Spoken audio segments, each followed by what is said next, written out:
Hey there, welcome to Bandit's Keep. I'm Daniel.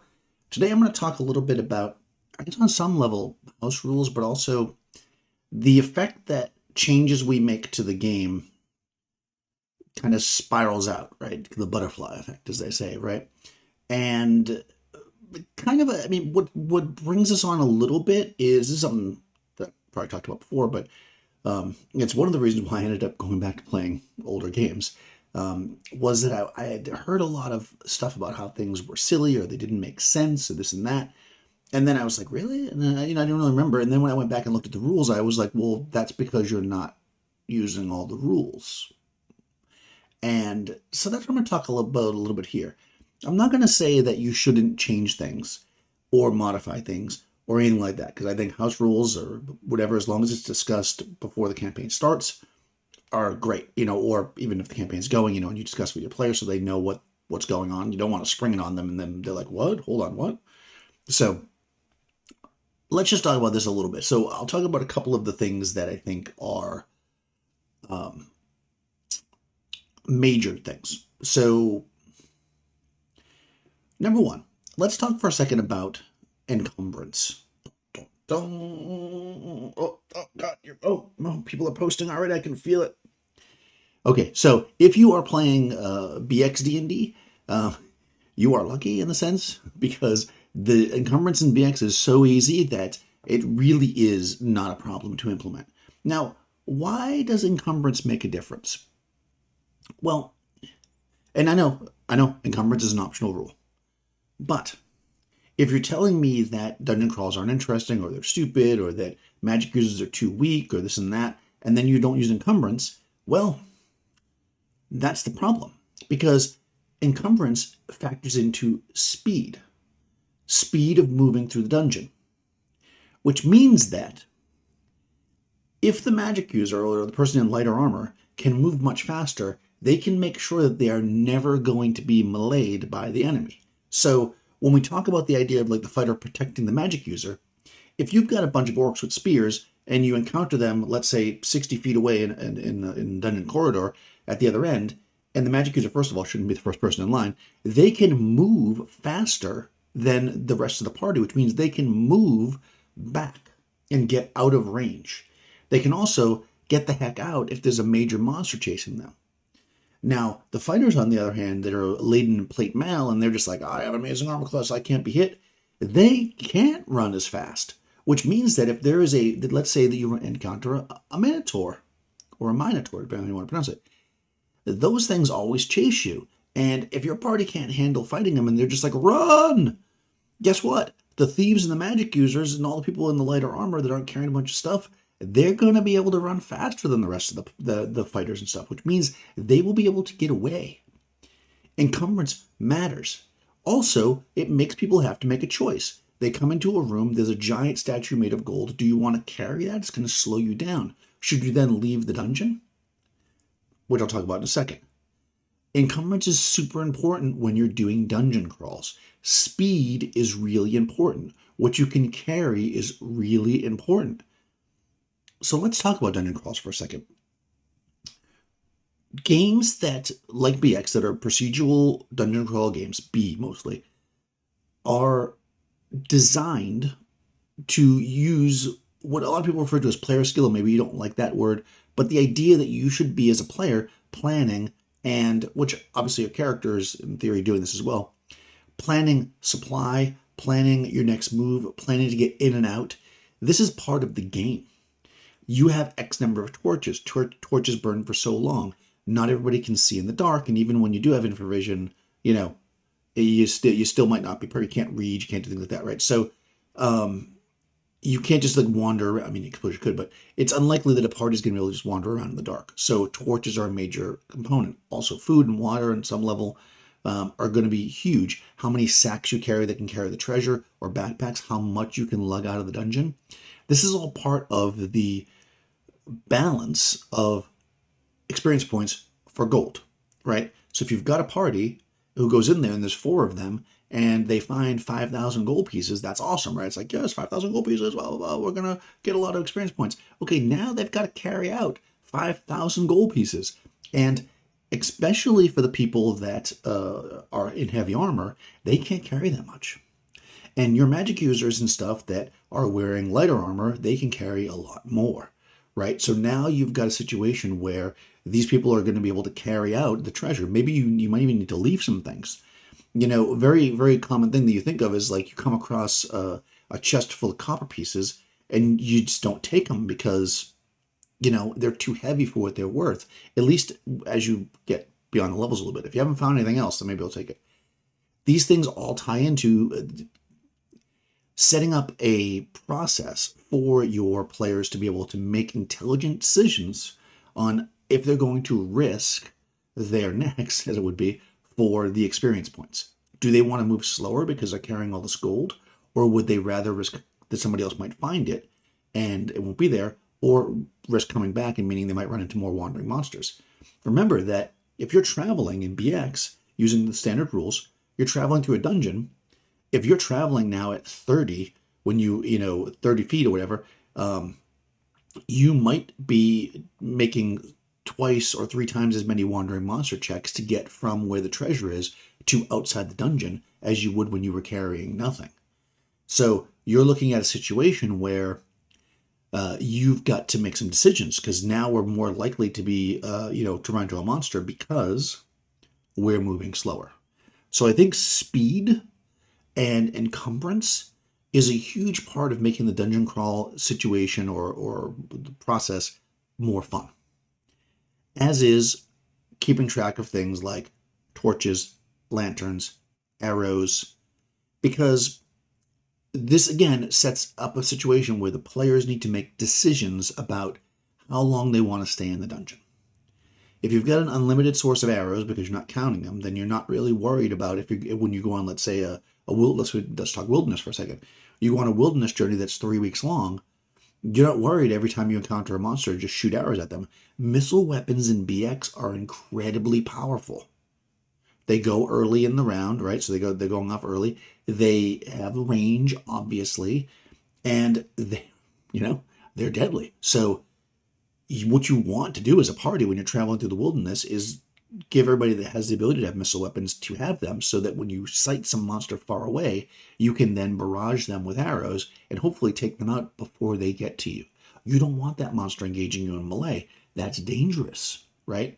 So how many arrows you carry is important, because if you you take one quiver of arrows or 20 arrows and you're on the road for 3 weeks, you're probably going to lose your arrows. There's no rule for recovering arrows per se in BX, but most people do like a 50-50 or whatever. So eventually you're going to run out of arrows. This is why counting arrows is a skill, because it's planning. Bringing an extra sword when you go into a dungeon that, again, is a week's travel through the wilderness, because when you get there, if you encounter a rust monster, you're going to lose your sword, right? Same thing with your armor, right? The idea of bringing lighter weight, like let's say a set of leather armor along with your plate mail, on your pack mule when you travel into a situation where you might go over sea, right? Now you're on like a raft or something, you have to cross a large river. You might want to put that leather armor on, so at least you're still armored when you come up on the other side. You don't want to take your plate off, swim across in no armor at all, and then get on the other side and get attacked by orcs, right? So the leather can help you. Maybe even having a shield there can help you. These are all the things that make a difference, and that's why keeping track of that kind of stuff is important and can make it really, really fun. The other thing is healing. Healing in BX and these older games is intentionally, again, it's a feature, not a flaw, slow. The main reason for that is your hit points are, once again, another thing that you're tracking, right? Just like your arrows, you only have so many hit points. So if you can just heal back constantly, then you'll just continue to go into the dungeon. And I know you might be thinking, well, that's the game, right? We want to go in a dungeon. But part of the fun of it can be, okay, I'm injured, but if we leave this dungeon now and go back to town with 10,000 gold pieces, and we had some hirelings with us, they might jump on and go with another party and betray us, right? Depending on reaction rolls and morale and all these other things that tie in, right? This creates intrigue in your campaign. And all these things are tied together. You don't necessarily want other people to know that you got a bunch of treasure, so you got to be careful that people are going to follow you, because they'll just raid that dungeon behind you. This is all part of the process of that kind of campaign. And if you go through a room and you kill the owlbear in there, but then you're so weak that you just take a little bit of treasure the owlbear had and you leave. Everything beyond that room that the owlbear was guarding is open game for the people that couldn't beat the owlbear before. So healing is intentionally slow. As soon as you make healing really super common, like, oh, I don't want to use that, I'm just going to have people heal back immediately overnight, or I'm going to have, and again, there's nothing wrong with having a temple in town that offers healing, but charge for it, right? And again, who are these players that are these characters just showed up in town with all this gold that they're able to pay the clerics to heal them? This all ties into your campaign. This adds to it and makes it more fun.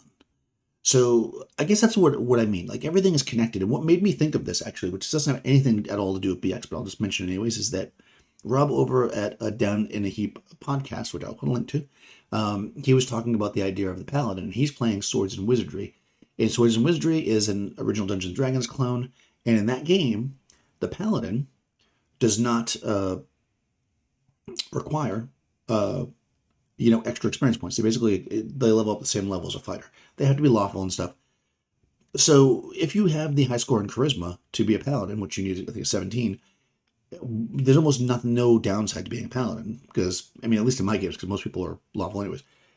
Actually, there's a really good discussion about it, so go check out those episodes. I'll put a link directly to the episode where he starts talking about it.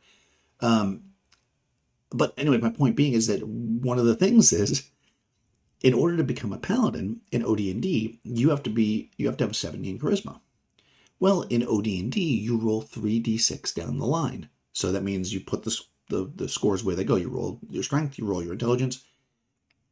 Rob's got a house rule where they can swap one ability score.